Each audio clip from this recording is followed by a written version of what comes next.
Well, we've got another big story we're following for you right now. General Electric, the company's been on a roller coaster ride since they announced that their Jeff Immelt would be replaced by John Flannery as the company's CEO.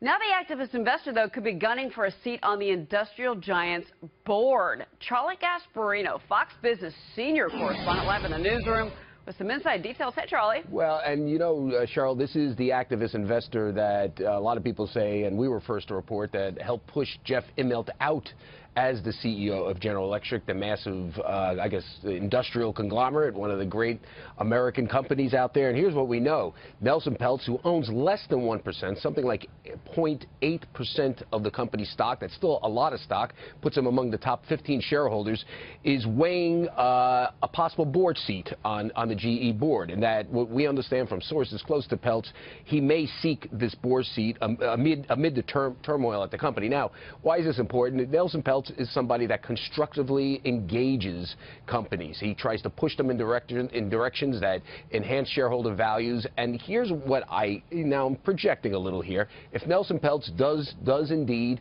ask for this board seat, if GE, and I think they may be amenable to this, by the way. I think that, that the new management in place here is amenable to Nelson Peltz. The board obviously got rid of Immelt, and that was something that he was behind. If they do this, what you're going to see is somewhat of a much different direction of GE. I think you would see an increased shedding of assets faster. Now, they have gotten rid of GE Capital recently. They have talked about getting rid of other parts.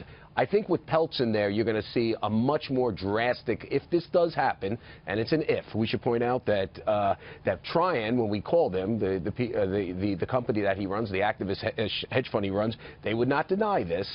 GE had no comment. But if they do this, it'll be interesting to see where Peltz pushes the company and if the company responds well to him.